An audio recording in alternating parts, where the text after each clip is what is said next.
I don't know how to go forward without him. That's just the main thing. And any time that I've talked to people prior to him being missing, people ask me, like, what is Gannon? And the only thing I can say, he's my hero. He gives me life. He gives me energy. If a bad day is going bad, I just hear his voice and it makes it better. This is the longest time that I have not heard his voice. And the only thing I can do is just keep playing videos back and forth of mommy, I love you. And that's the only thing that I don't want it. It will never die in my mind. But like, I need my boy, like, more than air, more than life. Like, that's who he is to me. Gannon, he is my little man. He fills every void. He's happy. Every time that he calls me and talks to me, he has to tell a joke. And sometimes it's the jokes that don't even make any sense. And sometimes they're just the corniest jokes. But that's my boy. Like, he just wants everybody to be happy. And when he's missing, like, only thing that I can question is, like, why? Why Gannon? Because he doesn't deserve this at all, by no means. And the only thing that I can do as his mom is to get it out, to make sure that Gannon's story doesn't die and that my boy comes home. Like, he needs to come home. Like, and it's strange that he just disappears. Nobody has trace. Nobody hears anything. Nobody knows anything. It's not how it's supposed to work. When I heard that he ran away, like, I knew that was the first sign. I'm like, that is not my boy. No, like 100% without a shadow of doubt, my boy would not run away. And I won't hope until he's found. If it takes 20 years, I still want his face plastered everywhere. That's what I need. That's what I want. That's what I desire. Other than him coming home, that's what I want the most. But until that day comes, I want him everywhere. I don't want this story to die. This is who my boy is, the passion, the love, the togetherness that this community has had. This is Gannon. It's a nightmare that I haven't woke up from. The only thing I want to do is go to sleep, wake up, and Gannon be back.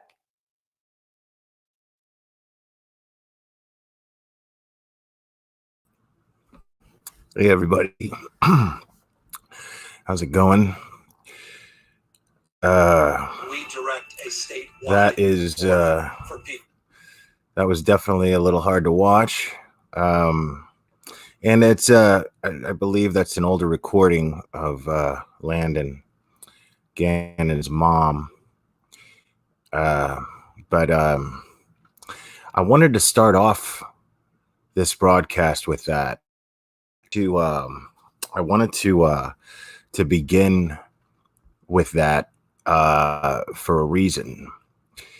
I'm gonna get into some of the details. I'm gonna play the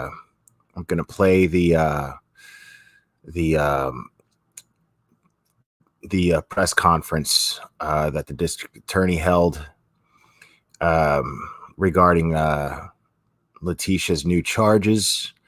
And we're going to break those down a little bit. We're going to talk about that stuff as we're watching it. But before I do that, my mind is racing right now. My mind is really racing right now because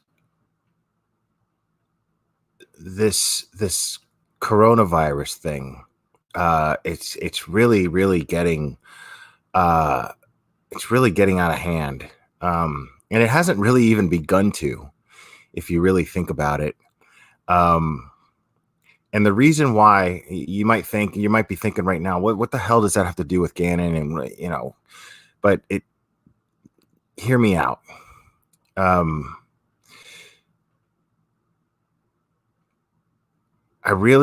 It's really important to me right now, personally, that we keep things in perspective, guys, because the purpose of me playing that video of Landon is to try to remind all of us watching, all of us dealing with this situation. There are people dealing with things a lot worse than what we are. Today, my job shut down. And I love my job. And again, you're probably sitting here thinking, well, why are you making this about you? Blah, blah, blah. I'm not. I'm trying to make a point. I'm getting to that point.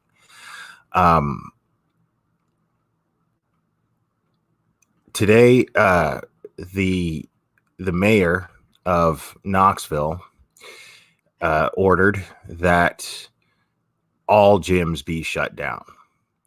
And we were the only gym open in the area. And the reason why we stayed open was because for people like me, there's a few reasons, but one of those reasons is for people like me, going to the gym, exercising, it's part of your life. It helps you calibrate. It helps for me. It helps me deal with things. It helps me get my mind calibrated and focused on what else I'm going to deal with and what else I'm going to do. And so it's more than just a place to go to lift weights. It's about the reasons why people take exercise in their lives so seriously. And not just that, but it was also the company I work for. It was very important for them to say, we're here for you. We're not going to live in fear. All we have to do is just be mindful of each other and be careful. We're looking at the numbers. Statistically, this thing has not been proven to be as much of a threat as the media is making it out to be. Now, that's not to say that you shouldn't be careful, but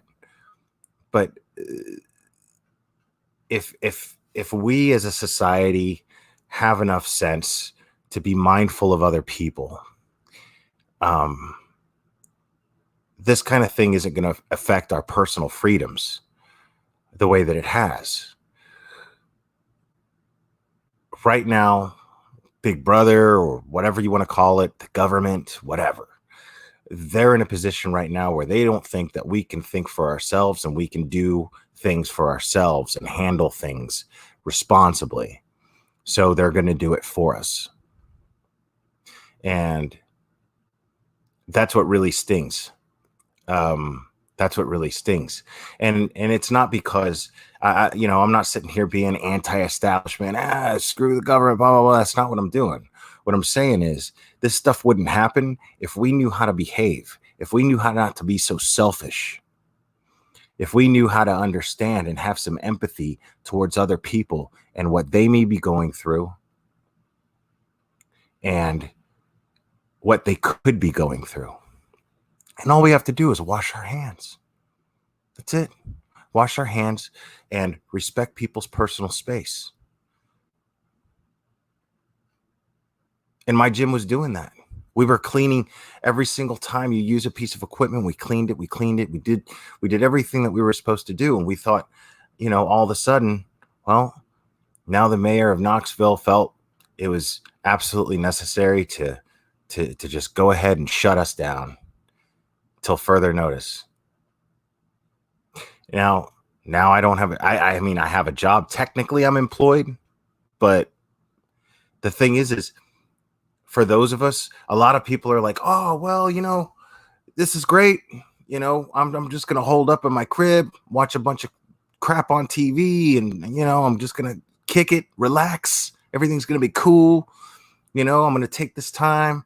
But the thing is, some of us love our jobs.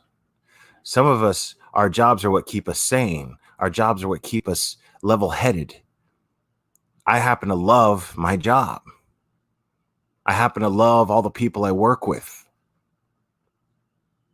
And on my off time, I go to my job and I exercise.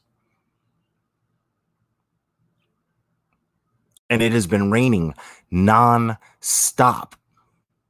So I it's not like I can go outside and run. I guess I could run out in the rain, but guess what? That makes me more susceptible to getting sick, doesn't it? So now I'm just pretty much trapped in my house because this thing has been completely overblown. And the reason why it's been completely overblown is because everyone is overreacting. Everyone is scared. And they're not scared for other people. They're scared for themselves. They're like, oh, what if I get sick? And yet, here we are. Here we are. And we have people like Landon. We have people like Landon who's dealing with something that none of us can even imagine. None of us can even imagine. And nobody talked about this. Nobody talked about the efforts that were being made to find Gannon and to bring her closure. Right? Nobody was talking about this. And then what do? They find Gannon. They find Gannon by chance in Florida. From what I understand, I don't know all the details, but from what I understand, it was a fucking construction worker just randomly working. Now, I'm grateful for that because now Letitia doesn't have any leverage. I've been talking about leverage that Letitia has to get a lighter sentence. That woman is not getting a lighter sentence. If she's found guilty, she is not getting a lighter sentence. And I am very, very happy about that. But now, in the midst of all this craziness, everybody just seemed to forget what was going on with Gannon. Right before all this happened, it was all we were talking about. People were doing live streams every single day talking about this. And then this happened. No more live streams. Now, some people were, and I'm not even criticizing them. That's not what I'm saying. I'm not even criticizing the YouTubers. What I'm saying is this thing has taken us over because it's beaten into our heads. You turn on the TV, it's coronavirus, COVID-19, right? You turn on my YouTube channel, I'm talking about it. I go to work, people are talking about it. I go to the store, everybody's talking about it. Go to Walmart, I can barely find anything. I have to buy stupid. I have to shop dumb. Because everybody's in a panic. Because instead of people going, well, you know what? I've got the luxury of hot water. I've got the luxury of hot water. The fuck do I need toilet paper for that bad? People are fighting over toilet paper. It's insane. It's insane. All because we don't know how to act. All because we don't know how to treat each other. All because we don't take other people into consideration. We don't take the time to think, wait a minute, you know what? This sickness, I mean, where I live, there's like 2 reported cases. Nobody's died. Not in my area yet. Thank goodness. Nobody's died. But there's like 2 reported cases. And yet everybody's freaking out. And in the process, they're treating each other like shit. And social media is killing me right now. Social media is killing me right now because I'm totally getting involved. I can't help it. Like, I cannot keep my mouth shut. I end up Donald Trump did a press conference today, right? And then he went off on some reporter. First of all, that's not fucking new, okay? Like Donald Trump is known for insulting reporters. But I was watching it today, and I'm not trying to defend Trump. That's not what I'm trying to do. People just focused on the wrong things. Like, first of all, you know, I'm seeing on Facebook, everybody bitching and moaning about the fact that he called it a Chinese virus. I don't give a fuck if he calls it a Martian virus. I don't care what he calls it. What he calls it is not the issue. And what are you going to do? You've got an election coming up. So vote him out. If you hate him so bad, go vote. You tried to impeach him. It didn't happen. So now, while all this shit is going on, while all of this madness is happening, people are worried about the fact that he calls it a Chinese virus. He's a racist. Dude, I'm not saying that I don't give a fuck that he's a racist. That's not what I'm saying. What I'm saying is that it's not the right thing to focus on right now. I'm saying what this guy does or says, we have no control over. The bottom line is he is in a position of leadership over this country. That's something you just have to accept. So what do you have control over? Because you sure as shit don't have control over him bitching and moaning and yelling at and insulting a reporter for asking a stupid fucking question. Because yes, I thought it was an irrelevant, stupid question. Do I agree with the way he handled it? I'm not even going to say, because I don't care. That's not relevant. What's relevant is how we treat each other. I understand worrying about him and what he's doing as far as how he's handling a some sort of foreign policy thing that we have no control over, which barely ever affects us, not directly anyway. And I understand, being like, what a fucking idiot. How could he say something like that? Blah, blah, blah. But right now, this particular situation, it's not called for. It's not appropriate. This is a situation that's only going to get better by how we behave and by how we handle it.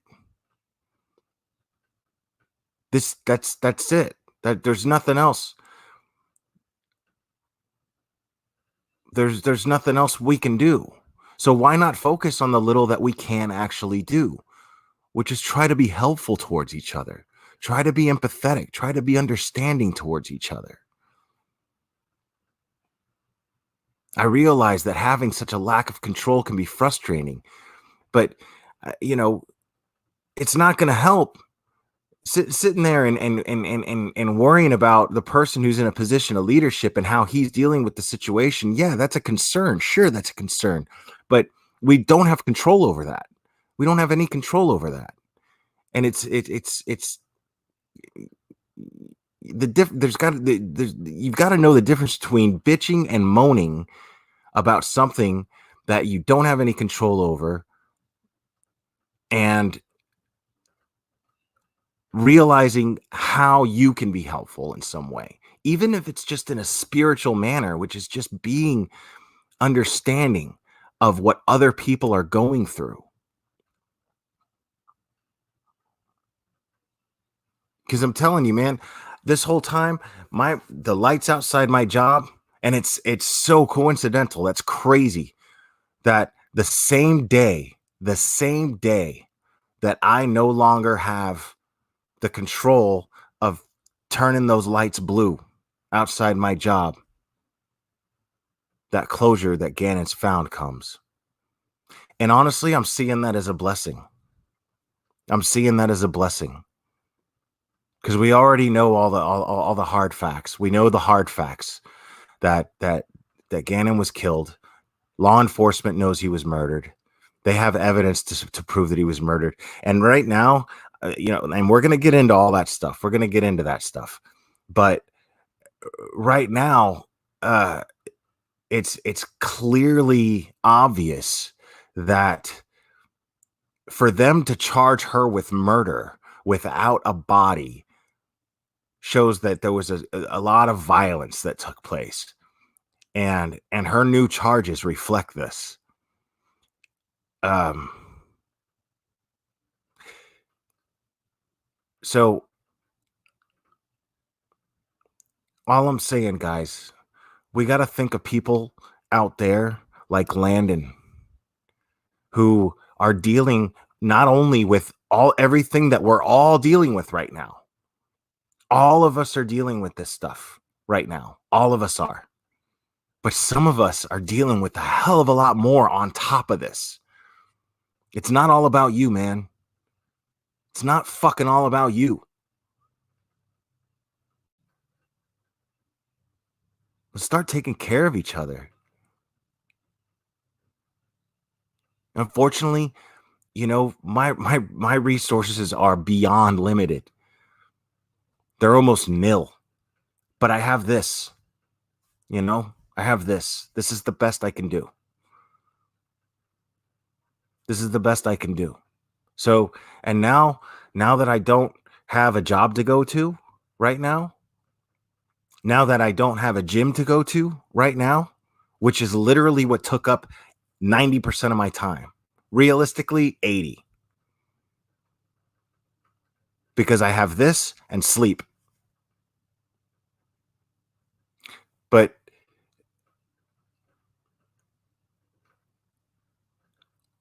I'm going to do my best to be on here as much as I can, and I'm really hoping that you guys hang out with me, because this brings me a lot of peace.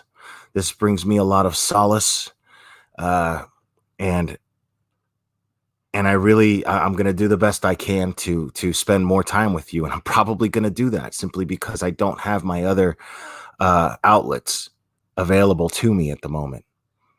I don't just work for money. I hardly worked for money. I made hardly any money at all at this job. I did it because I loved my job, and I don't have that right now. And there's a lot of us in this situation right now. There are so many of us right now in the same situation.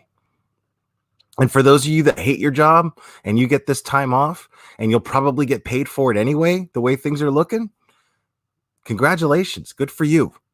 And I hope you enjoy your time off. That's awesome. But be grateful for that. Because despite of all this, I am after a year of applying these Glera principles, after over a year of applying these Glera principles to my decision making, to my life, to the way I think, it's becoming just easy. It's becoming just easy. Am I upset? Sure, I'm upset, but it's like second nature to me now to just be reminded that I'm grateful for this. I'm grateful for what I do have. I'm grateful that I was able to find food at Walmart. I'm grateful that I had the money to buy food at Walmart. I'm grateful that I had someone help me to buy food at Walmart. So I'm doing the best that I can with what I have. And it's because I'm genuinely grateful for it. And the only thing that makes it easier, and it makes it easy to have that gratitude. Oh, wow. Norma Thomas, thank you. I really appreciate that. Thank you. The only way that it makes it easy, having gratitude like this so quickly and so naturally is knowing that I'm feeling empathetic towards other people in the process. Looking around at the people at Walmart, wondering what are they going through? How hard is their situation?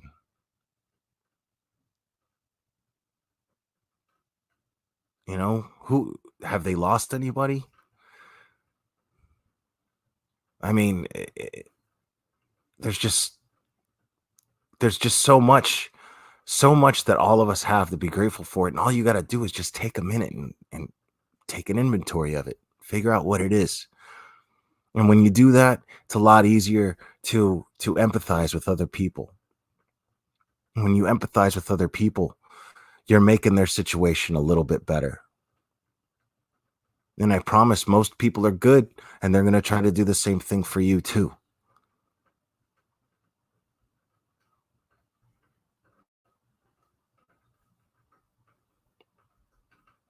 So, so I wanted to get into that stuff. I realized it seemed a little off topic, but I promise you it wasn't. I think it's very, very important that these are the things that we're thinking about when we're thinking about Gannon's case. Because we need to think about Gannon's family right now. Gannon's family is what matters right now. We're all still mourning Gannon for sure. But I'm going to be honest with you. I'm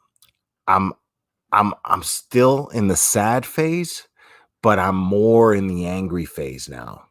I'm way more in the angry phase than I am the sad phase, considering these charges that Tisha has been that have been brought up against her as of today, and I'm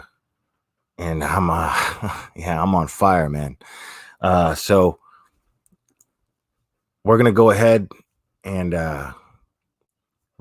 listen to that press conference real quick.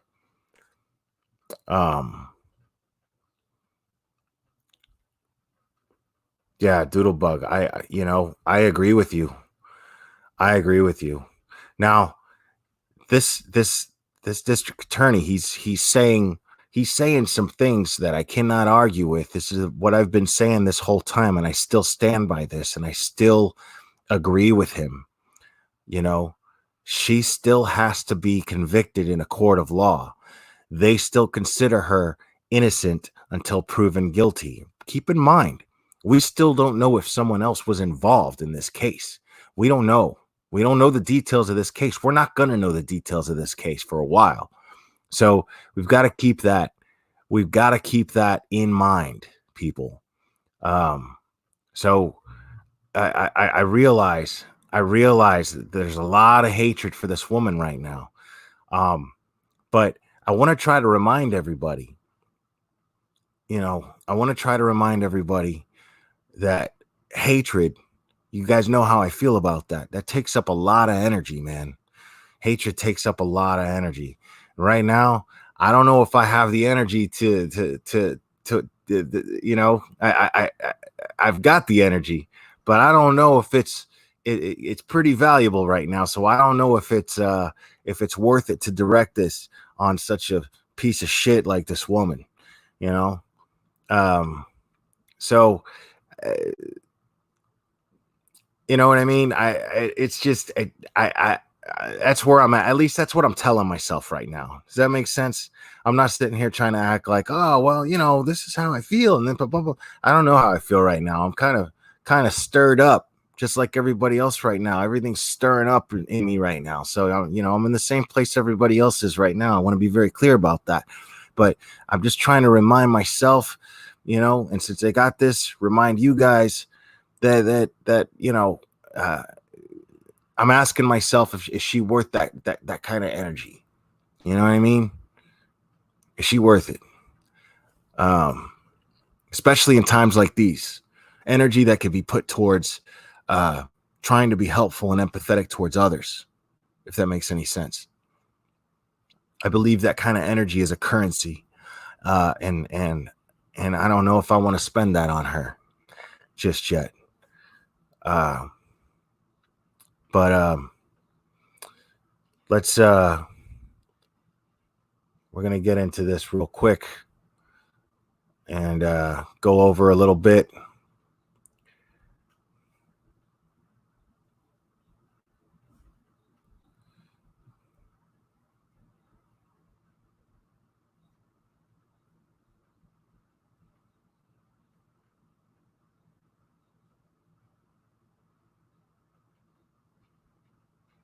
Full screen. Here we go. Sorry about that, guys.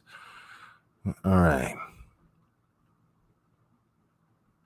Oh, As I've said in the past, we will not try this case in the media. Today, I filed new formal charges in the case against Letitia Stauch. Those charges are murder in the first degree after deliberation, a Class 1 felony that carries a potential prison sentence of life in prison without parole. In addition to that, I filed 8 counts of crime of violence for the alleged use of a firearm, a blunt instrument, a knife or other sharp object, and for causing the death of Gannon Stauch. hold on. In addition to that, I filed 8. Those charges are murder in the first degree after deliberation, a Class 1 felony that carries a potential prison sentence of life in prison without parole. In addition to that, I filed 8 counts of crime of violence for the alleged use. So 8 counts of crime of violence. So that's 8 different counts. So for there to be 8 different counts, I'm only assuming that for there to be 8 different counts, there was an act of rage that took place here. And these charges right here that he's going to say are going to pretty much confirm that to me anyway. Of a firearm, a blunt instrument, a knife or other sharp object, and for causing the death of Gannon Stauch. So we're talking, and this is going to be a little gruesome because keep in mind, guys, keep in mind and just know that I have not forgotten that we are talking about an 11-year-old boy here. So this is not easy to talk about. But this is clearly an act of rage. And we're talking about a crime that took place where most of the time when we talk about these true crime cases, guys, when we get into the trying to figure out what the murder weapon was, she basically used every top likely murder weapon used in any murder. She clearly beat him with a weapon of some sort, stabbed him or cut him with a sharp knife, and shot him. I can't imagine. I can't imagine anyone. I can't imagine the justification behind something like that unless that person was the Hulk and just wouldn't die and they were trying to kill you. I mean, it sounds like she tortured this boy. It sounds like she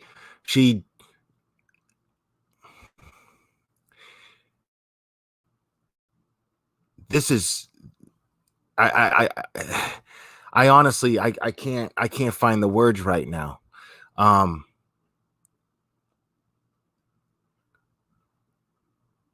And hold on, Deborah Barron. Where's that information coming from, Deborah Barron? How do you know that there was a bloody 2x4 found?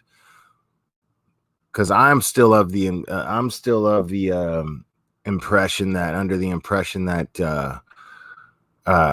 that type of information has not yet been released.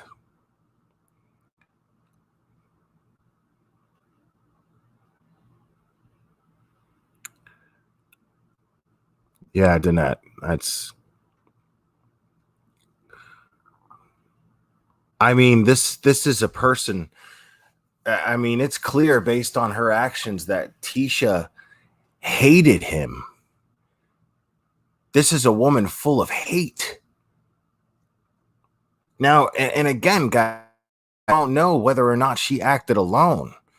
What, you know? So we don't know. We don't know if she acted alone or not, guys.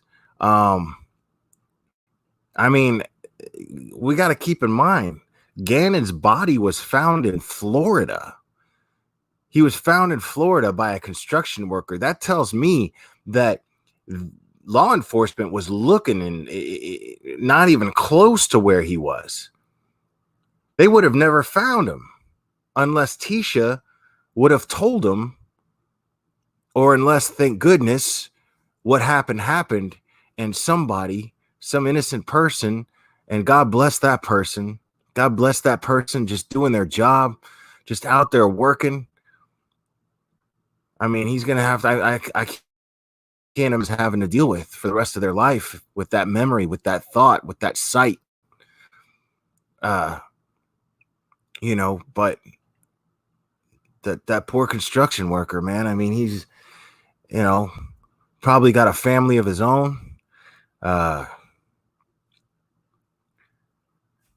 can't even imagine. I can't even imagine this poor person that was out there just trying to do their job in the midst of all this madness that's going on in the world today. And this is global, people. This isn't just in the United States. And Florida right now is fucked up over the coronavirus.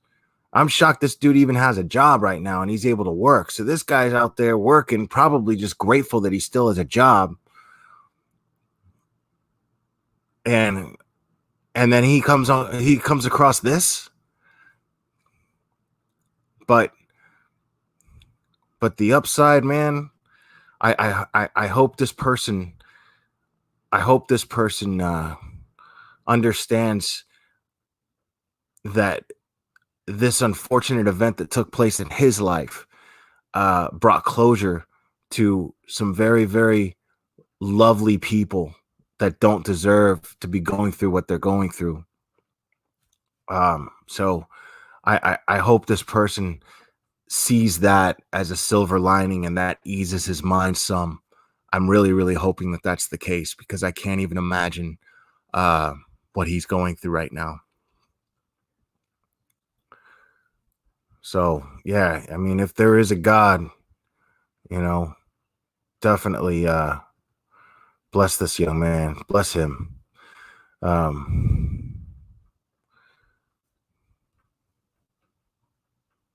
These new charges are added to the original 4 charges that we originally filed in this case. Keep in mind, these are merely allegations. All defendants are presumed innocent until and unless they are proven guilty beyond a reasonable doubt.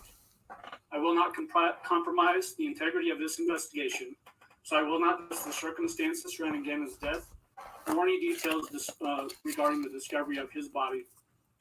And please understand, this development does not mean the investigation comes to an end. This still remains a very active investigation. So if anyone has any credible tips, please contact the El Paso County Sheriff's Office tip line at 719-520-6666. Now, what's the deal with that? So he's saying that this investigation is still very, very active, right? He's saying that it's still very active, and if anybody still has tips, those tip lines are still open. And I'm sure they're dying to close out those tip lines. I'm sure they're getting crazy calls. I'm sure they're... Imagine how much they've been dealing with as far as people just throwing their 2 cents in. That's meaningless. That has nothing to do with anything. It's done nothing but cloud their investigation. But yeah, so I was just gonna say that, Norma Thomas. I'm thinking I'm in agreement with you. I'm thinking that that they're trying to build an airtight case here. They're trying to get witnesses. They're trying to get anybody that saw anything, build a total timeline, and totally just airlock this case so that she never ever sees the light of day again. So that's what I'm thinking, and I'm hoping because I don't want that there be somebody else involved and then somebody can cut a deal for more information or for some testimony. We saw that with the Frazee case. We don't want that to happen here. So I'm really, really, really, really hoping that what's going on right now is that, and that's the way it looks, to be honest. I'm hoping, and I think that is the case, that right now, at this point, they're looking to just build an airtight case against her and just put her through the ringer in a courtroom, to the point to where she can't do anything but plead guilty. And hopefully they save taxpayers a lot of money. They save the family some stress, a lot of stress, and the trauma of a court trial, because of they've gone through so much already. I can't imagine seeing Landon and Albert sitting there in a courtroom and having to look at this woman, because already Albert's on the witness list, so he's going to have to sit up there, testify against the woman he married and trusted with the life of his son, and she did this, and we don't even know what she did to him exactly, but whatever happened to him, she is completely and totally responsible for it. She is absolutely responsible for it. Even if she didn't commit the crime, which I'm pretty sure they already know that she did, and I'm pretty sure that they already have enough evidence to prove that she's the one that did it. I'm thinking that anyway. Could be wrong, but I'm thinking, yeah. And yeah. I mean, look, and the kids are on the witness list too. So now these kids have to get up there and testify. So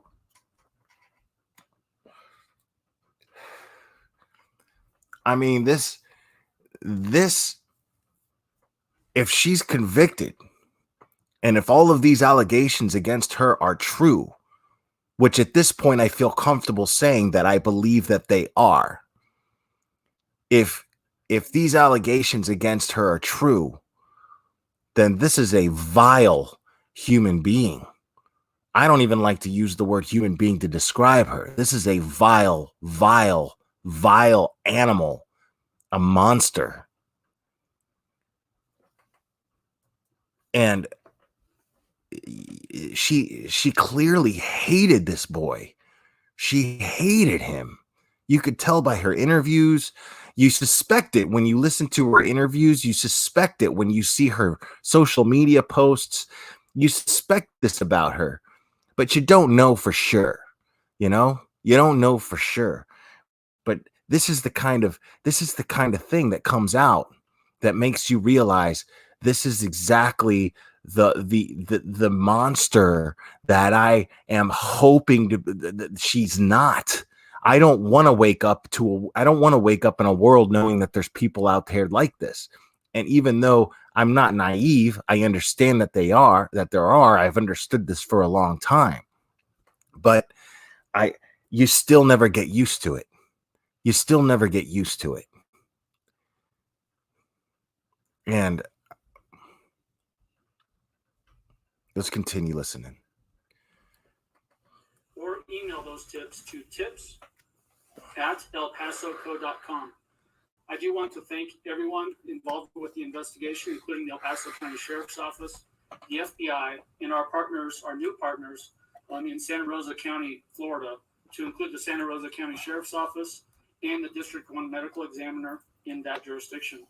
We do still have a pending court date for Letitia Stauch's next appearance in court, which is April 14th, 2020 at 3 p.m.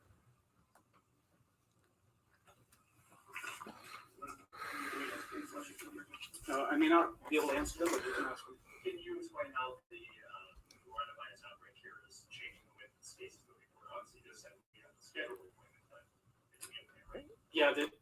Now that's an interesting question. That's a question that I've been wanting to know myself. How this coronavirus situation has been affecting this case. So I'm interested to hear his answer.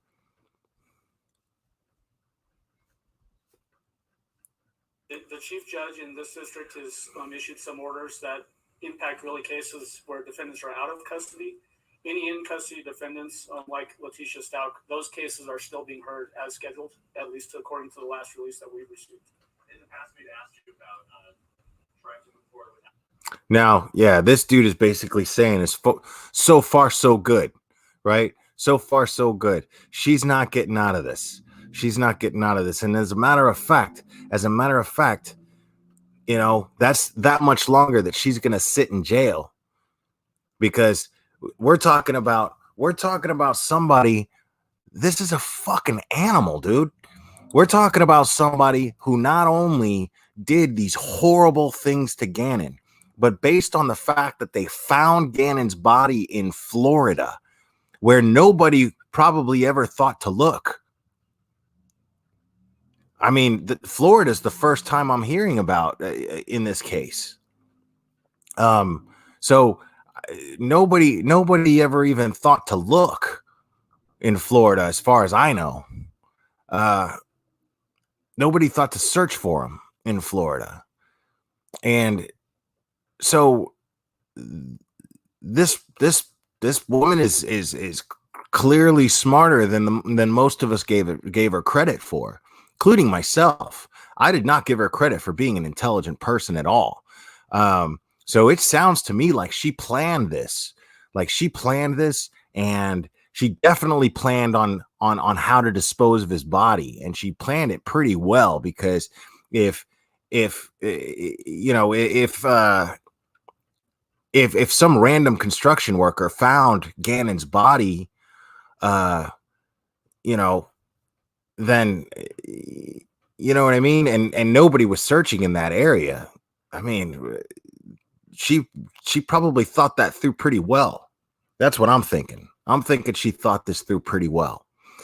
And yeah, Deborah, yeah, I agree with you. I think she's a lot more calculating than I gave her credit for. So I'm going to be very honest about that. I definitely did not give her that much credit. And I honestly thought of it as a crime of passion. I definitely thought that there was violence involved.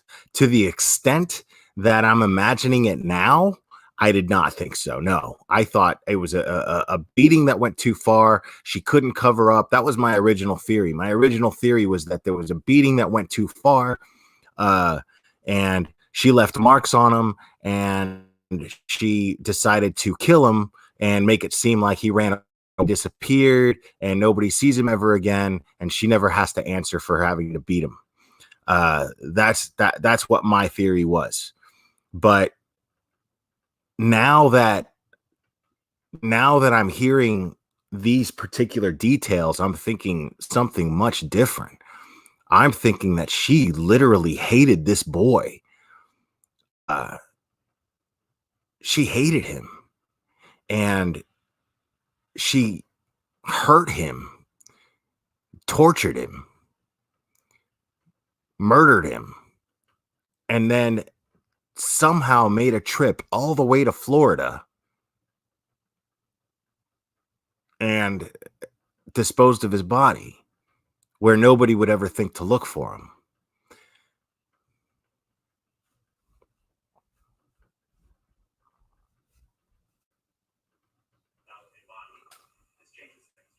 It absolutely changes things, yes. I'm going to rewind that because I want to hear that question. Stauch, those cases are still being heard as scheduled, at least according to the last release that we've received. In the past, we'd asked you about trying to move forward without a body. This changes things, right? It absolutely changes things, yes. You might not be able to tell us how long Gannon had been passed away for when he was found. I'm not going to get into those details. Can you say anything about how actually finding him or finding his remains helps the investigation? Well, anytime you have a homicide case, the body has a lot of evidence associated with it, and I'm speaking in only a general sense. I'm not going to talk about the specifics in this case, obviously. Had the detectives already been looking in Florida when Gannon found him? I'm not going to get into those details. Yeah, I mean, yeah. So she just asked, a reporter just, detectives were looking in Florida. So he's not going to get into those details, he said, so he's not going to confirm that. So it's possible that they were looking in Florida, even though I'd said, I mean, but that's just, again, we have very little information here. So, but the thing is at this point, these are the things that I feel comfortable speculating on. These are the details that I feel comfortable speculating on, because at this point nobody is actually affected. So I feel comfortable speculating on those kind of details as to what what were the police looking for, where were they looking, that sort of thing. It doesn't hurt anything to not know that stuff right now. And I think it's extremely intelligent of law enforcement and the district attorney, the prosecutors, to keep that stuff very close to the vest.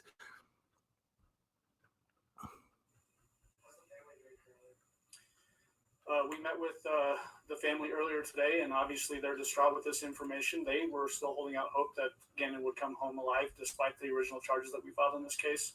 And they're struggling, and they rightfully would be, considering the circumstances of this case. It's tragic, and we, like I said at the beginning, our hearts go out to them. See, that's awful. And right there, this gentleman just confirmed that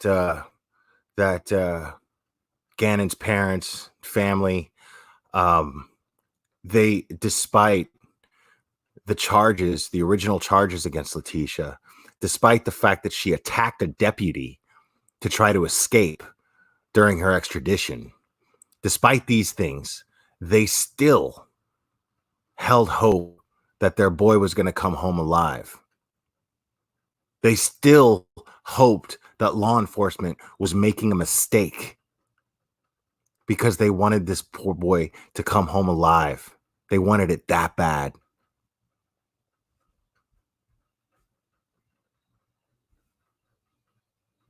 Said initially there was a tentative identification. Clearly, we feel comfortable enough going out and saying that his body was what they said. I would just stick with what the sheriff's office released in their press release today. Can you talk about what it means to investigators themselves emotionally to have this?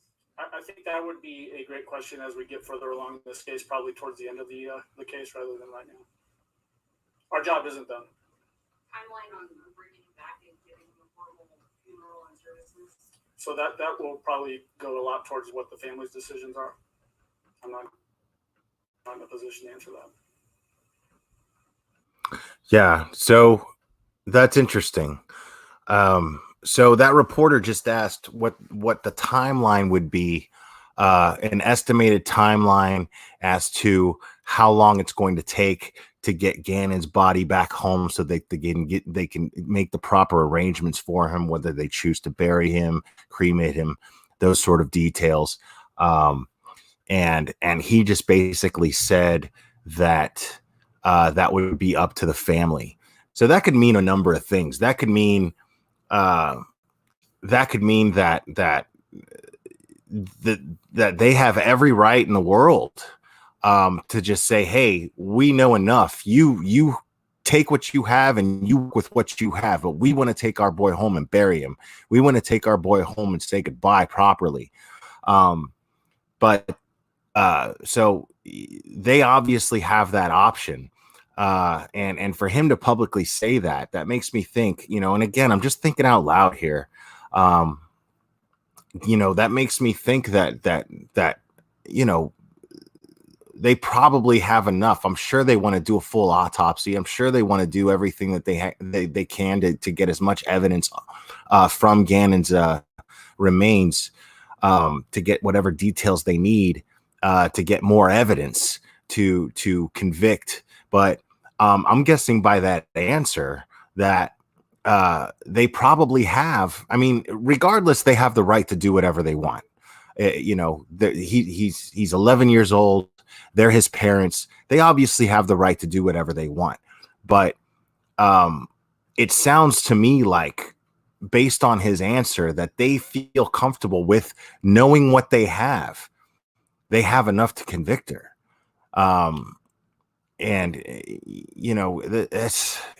This is unbelievable.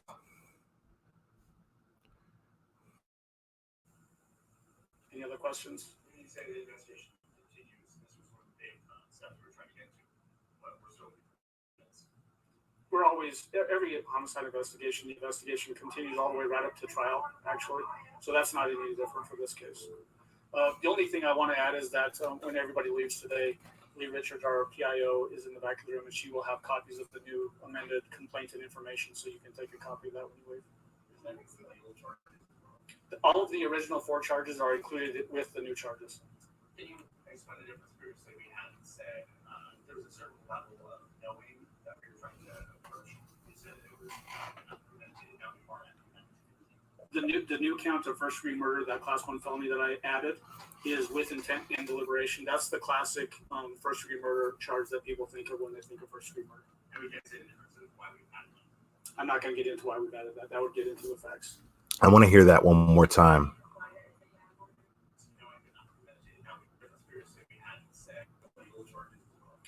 IO is in the back of the room, and she will have copies of the new amended complaint and information, so you can take a copy of that when you leave. All of the original 4 charges are included with the new charges. Can you explain the difference previously we had said there was a certain level of knowing that we were trying to approach?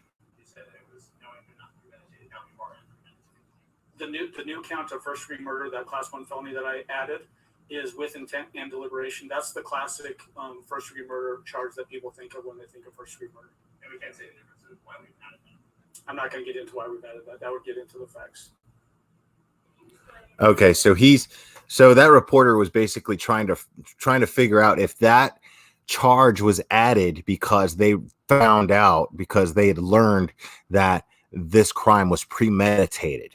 But he obviously said, I'm not going to get into that because, that would mean getting into the facts of the facts and details of the case that I'm not willing to do.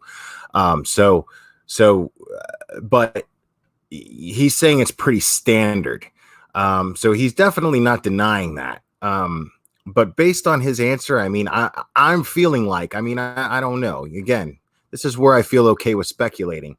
I feel like I feel like they know, based on the way he answered that, I feel like they know that it was premeditated, or at least that they're planning on proving that it was premeditated in order to lock this case down.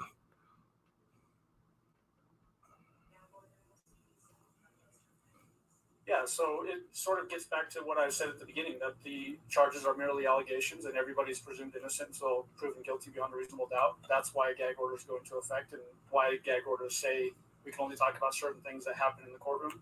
When we file formal charges like we did in this case, and when we file amended charges like we did today, those are public records, and so we can talk about those and not get into the actual facts that support those charges. Speaking of public records. Okay, so this is real important, guys. So they just asked about the gag order, right? And why the gag order was in place.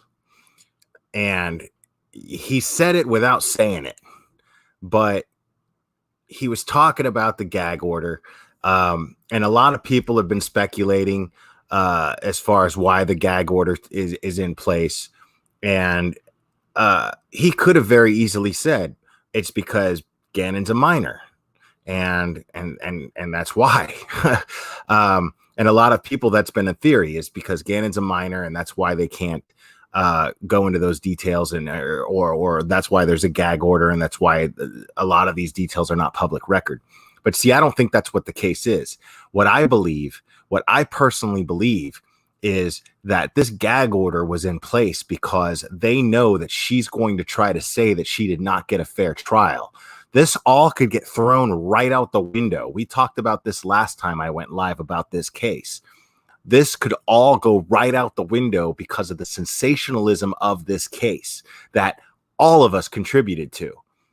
So keep that in mind, guys. Keep that in mind when it comes to future cases, people, because all the sensationalism, all of this public crucifying of this person before she's even tried in a court of law, much less convicted, all of that could actually help her in court.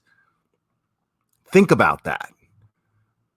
her lawyer can turn around and say, in the court of public opinion, she's already found guilty. So it's going to be hard to be able to select a jury for this case. It's going to be hard to get a jury who hasn't heard of this case now, who hasn't already formed an opinion, because you want 12 people on that jury pool. You want 12 people that don't know shit about this case, that don't know anything, so that this person can get a fair trial. The defense wants that so that Letitia can get a fair trial, get a fair shake at proving her side, right? But the prosecution wants that so that she can't say that she didn't get a fair shake. So here we are. Here we are, guys. See, it's not that simple, Angelina ATF. You're saying then they'll do a bench trial. Well, that's an option, possibly. That's probably an option, but that has to be a motion for that has to be filed. A motion for that has to be filed, and it has to be approved. So we don't know if that'll happen. We don't know if that'll happen. So people, we've got to be careful here. That's why I'm saying, if we're going to talk about these things, it's very, very important that we don't go and create a narrative before knowing too many facts and go and crucify somebody based on our opinions. Even as YouTube creators, we have that responsibility, because it could affect how justice is served, whether you like it or not. Are we free to do it? Sure, of course, we're absolutely free to do whatever the fuck we want. I love that. I love that we're free to do whatever we want. I'm a big fan of that, but that doesn't necessarily mean that it's the best thing to do. The best thing for us to do is to do our part to make sure that justice is served. And we could talk about this stuff, but we've got to be very careful with the narrative that we create and the narrative that we support. We've got to be very careful how we talk about these things. And that's if you want justice. You know, I mean, again, you're free to talk about whatever you want. You're free to say whatever the fuck you want. You're free to do whatever you want as far as this stuff goes. You can make up lies. You can do whatever. Doesn't matter. But keep in mind that whatever you do or say can actually affect the case itself, which can very well affect whether or not justice is served in the grand scheme of things, in the long run. Her lawyers can use this. Just keep that in mind, guys.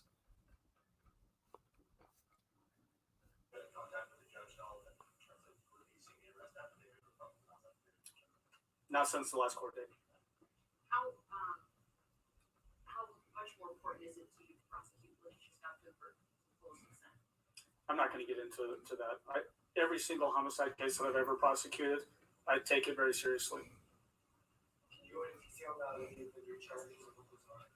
So I've already laid out what they are, but the new count one is the with intent and deliberation, the murder in the first degree, and then the 8 counts of crime of violence sentencing enhancers. And those allege the use of a firearm, the use of a blunt instrument, the use of a knife or other sharp object, and then the 4th and 8th version of those is causing the death of Gannon Stauch. So I find that really interesting right there. He just referred to those new charges, the 8 count, the counts, as sentence enhancers. So that tells me that the purpose of bringing those charges in, because they already feel like they have enough right there. That tells me that they feel like they have enough to put this woman away and convict her. But the question is, for how long? They want sentence enhancers. That means that they want to ensure that she never sees the light of day again. They want the judge and they want the jury to know what she did to Gannon, how much Gannon suffered, so that will affect a judge's mindset of what to do with this woman when the time comes that she is convicted. Because it already sounds to me like they are already set as to how they're going to how they're how they're going to prove that she's guilty. But at this point, now they're like, we want to make sure that that judge sees and feels the pain that this family is going through, and can actually try to understand as best as that judge can how much Gannon suffered. And as gruesome as it is, I'm all for it. I'm all for it.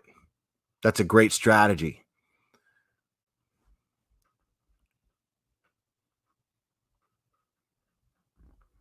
No, Hope Addis, I'm going to be honest. I'm not a lawyer. I don't really know the difference. Maybe I'm just not understanding your question there.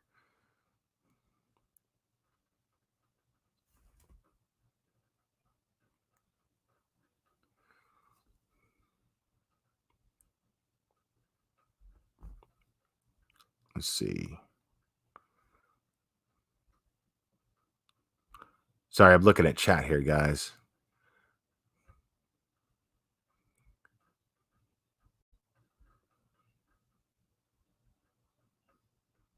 Yeah, guys, keep in mind, man, I'm not an expert on any of this stuff. This is just stuff that I take an interest in. I'm here because I'm pissed off about what happened to Gannon, and that's it.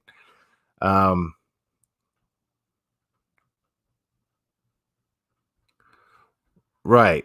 So that's interesting. You're saying it's two charges for the same exact thing. That's how I saw it when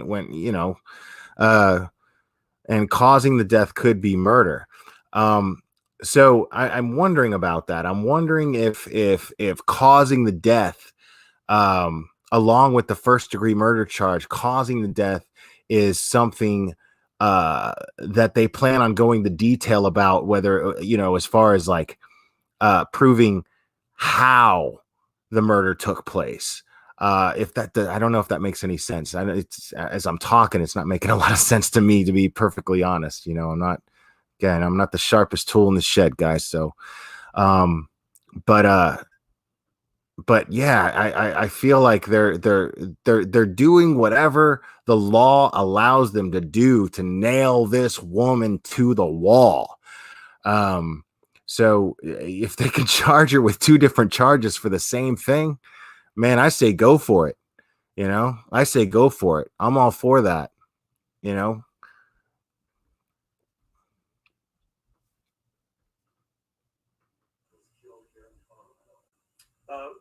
have jurisdictional requirements.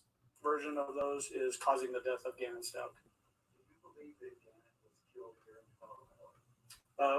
We have jurisdictional requirements, so we couldn't charge it if we didn't think that it occurred here in our jurisdiction. Do you think anyone else is involved? I'm not going to get into that right now. Whoa, dude. So, all right. So he's saying based on their jurisdiction, based on jurisdictional laws, since she was charged with these, since she's being charged with all of these charges in Colorado, with all of these offenses in Colorado, that means that these things took place, or they believe they can prove that these things took place in Colorado. So that means that she traveled with Gannon's body all the way to Florida once he was already deceased.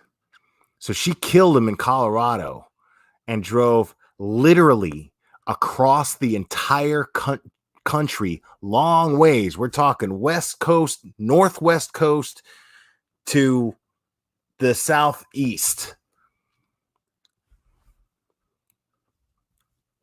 So yeah, they had a crime scene.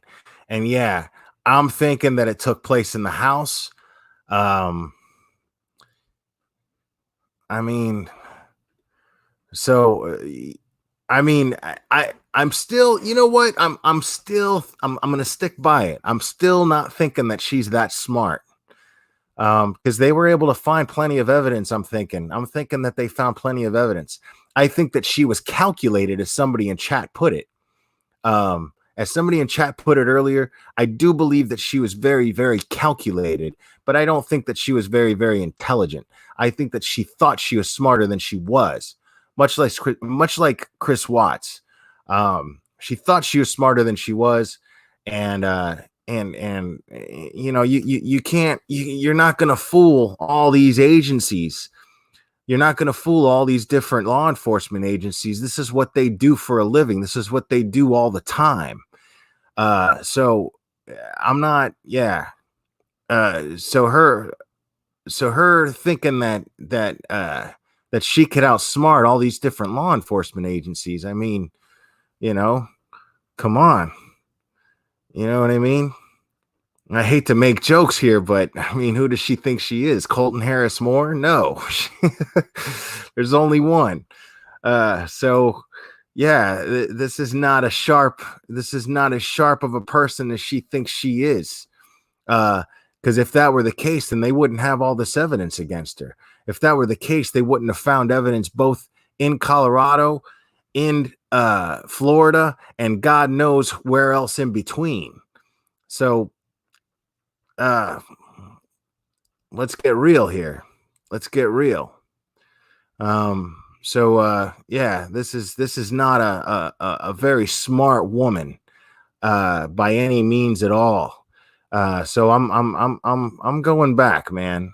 I'm going back to saying that. But I do believe that she was very cold and very calculated.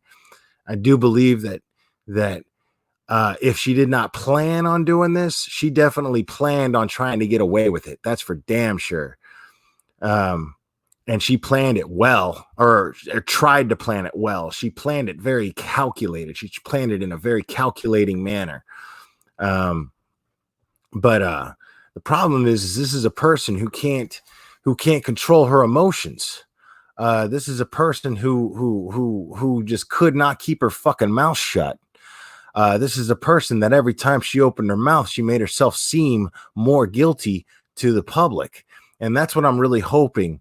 That's what I'm really hoping the prosecution will use if she tries to say, oh, well, you know, the public had accused me and the public has crucified me and convicted me before I even got to see a courtroom. And I'm really hoping that the defense or the prosecution will make it very clear that, hey, this person, you wouldn't shut your fucking mouth, and you were on social media left and right making yourself look like an ass. You were doing interviews and you were posting stuff on social media making yourself look bad the entire time. So she did this to herself. I'm of the opinion that she did this to herself. And I want to be very, very clear about that. I personally, I am not blaming anyone for anything as far as what happens to her, as far as us talking about it, as far as other YouTubers talking about it. I'm not blaming anybody for whatever happens to Letitia.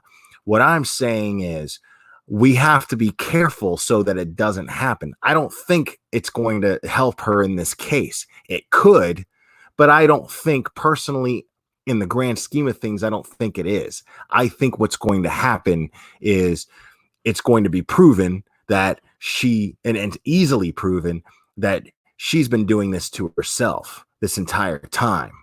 She's been running her mouth. She's been digging her own hole.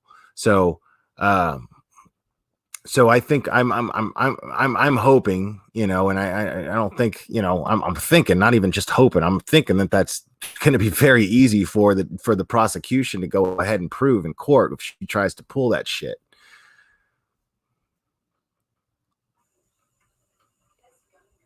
Thank you, everyone. All right. So there's that.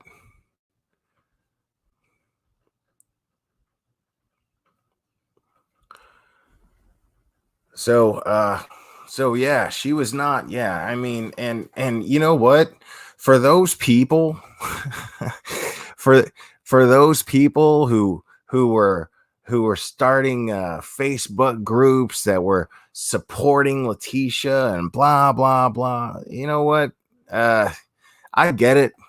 I get it. To a certain degree, I kind of get it, but you know, putting that much support out there for somebody like that, that's just as presumptuous, if not worse, considering how bad she made herself look. You know, that's just as presumptuous as supporting her, or as crucifying her. I mean, that's, I mean, what kind of shit is that? How fucking dumb are you that you're gonna go out there and put your name out there on the line and put your, you know, how are you going to do that? How are you going to do that for a person who was constantly making herself look bad? That makes no sense to me. That makes absolutely no sense to me. Why would you put your own name out there, you know, in support of this person as though she's some sort of victim?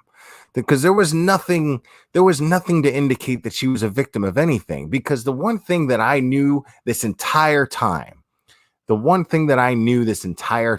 wasn't that she was guilty. I didn't know that. None of us knew that. A lot of us talked, we did. A lot of us talked like we knew she was, she did it. None of us fucking knew that because we didn't have enough fucking evidence to prove that. But what we did have evidence of was that she was an asshole, clearly, and that she was selfish. And most importantly, that she did not give a fuck about where Gannon was at this entire time. She did not give a fuck about how Gannon being missing was affecting the rest of Gannon's family. She didn't care about anybody but how she looked to the media and how she looked in the public eye. That's the only thing she seemed to give a shit about. So to support her and put up a support group for a person like this is fucking dumb. And not only is it dumb, it's shitty, but it's mostly just fucking dumb. You know, you're going to just put yourself right next to this person and say, she's a victim. How the fuck is somebody who has not put forth any indication of interest in this boy's well-being this entire time, how is she a victim? So, you know, I mean, yeah, I sat there this whole time and I've been like, oh, you know, you guys, you don't fucking know. And I stand by that, man. You don't know. You're throwing shit out there and saying she's guilty without really knowing whether or not she was. A lot of people did that. I didn't, but a lot of people did. But I sure as shit was not sitting there going, oh, you know, this poor lady, you know. Now, if we were wrong, then yeah. If we were wrong, then yeah. She would have been a victim for sure. She would have been a victim. Who knows what her reasons were? You know, who knows what her reasons were for reacting the way that she did? You know, we don't know. But the fact of the matter is she did that shit, man. You know, I'm pretty sure she did that shit. And just the fact that she attacked a deputy during her extradition is enough for me to say that she's a piece of shit. And yeah, the fact that she felt the need to trash talk Landon publicly numerous times was enough for me to say that she's a piece of shit. So, you know, to sit there and make social media groups advocating this woman and supporting her as if she's, you know, some sort of martyr here, you know, well, go fuck yourselves. You're a bunch of assholes too. But yeah, I mean, well, Hope Addis, here's the thing. Hope Addis, that's not BS. That's not BS. We do have to give her the innocent until proven guilty by a court of law, because this is the thing right now. And I want everybody to understand this, because right now it seems like BS. Right now it seems like BS because we know all the shitty things that she's done and all of that. But right now, the way things are and the way that they're headed, that is looking more and more like a luxury. That right that each and every one of us has, including her and anybody else, because we all have a right to that. We all have that basic human right of being innocent until proven guilty, of having a court of law work in not only our favor, but everyone else's favor too, the people's favor. That system is designed to bring justice. That system right now is very, very fragile. The system as we know it right now is extremely fragile, people. And we have to be very, very, very careful. And that is completely up to us. Because the more that we sit here and we start yelling and bitching and fighting with each other over who thinks Trump's a piece of shit and who doesn't think Trump's a piece of shit, and focusing on that instead of coming together as a people and understanding that the system is set up in our favor. And that is very, very fragile at the moment. It's extremely fragile at the moment, people. And it's all because we don't know how to conduct ourselves amongst each other. We don't know how to do that right now. Because it's real funny. I was talking to a friend earlier. I was talking to somebody I care about very much earlier. And I was saying, we were talking about that. We were talking about the whole Trump press conference earlier and everything.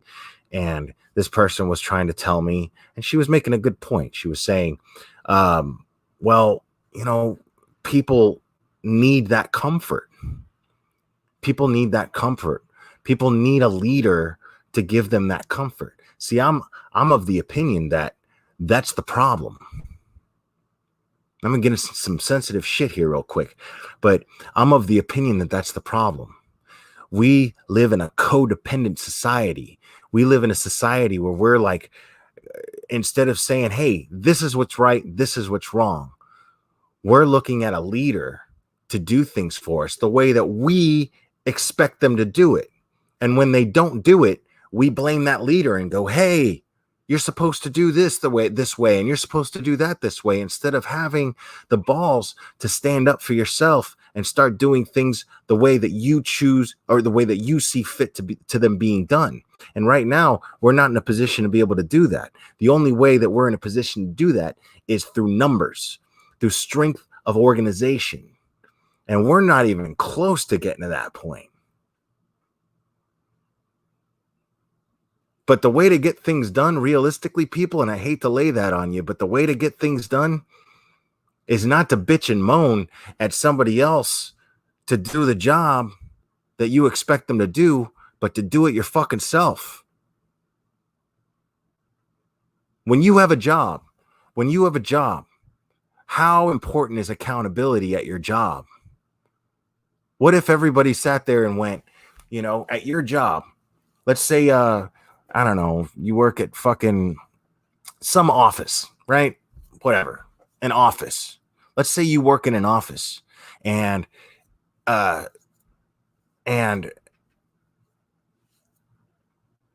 you needed a memo written, right?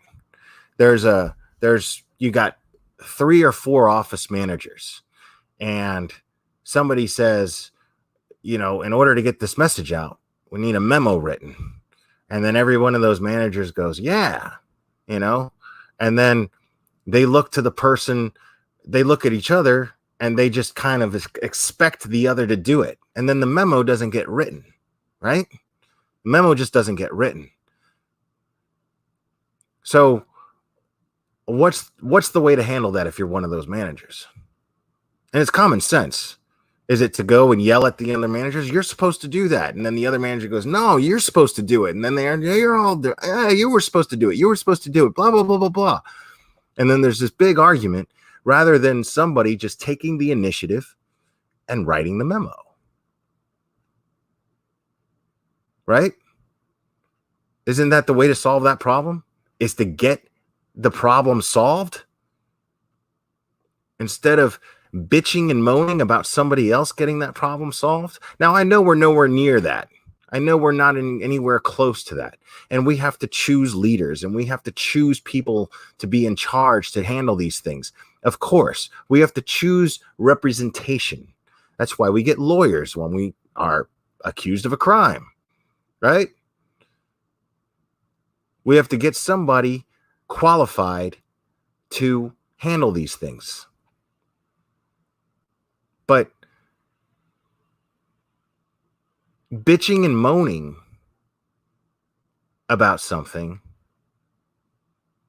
isn't going to solve the problem. If your workplace is dirty and the janitorial department for some reason is not there, you're just going to let the place get dirty? Or are you going to pick up a broom? Even though there's all kinds of shit that needs to be done, right? You know, all kinds of shit needs to be done. You gotta dust the blinds, and you gotta wipe down the counters, and you gotta do all this stuff. All this stuff has to get done. Are you gonna stand there and just be overwhelmed with all that has to be done? And shit, man, there's too much that needs to be done, man. Fuck. Damn, this place is dirty. You know? Or is the best solution to just start by picking up a fucking broom? That's all I'm saying. That's all I'm saying. So, you know, I'm not saying, you know, Trump's not a good president. I'm not saying that he's a great president. I'm not saying any of that shit. What I'm saying is you don't get to bitch and moan about what he's doing when you could be doing your part. If you're not doing your part, then you don't get to bitch and moan. And if you are doing your part, then you don't have time to bitch and moan. It's that simple, guys. All right. I'm going to call it, guys. I love you very much. And you're going to be seeing a lot more. And we will do this again very, very soon. Thanks, guys. You are the best.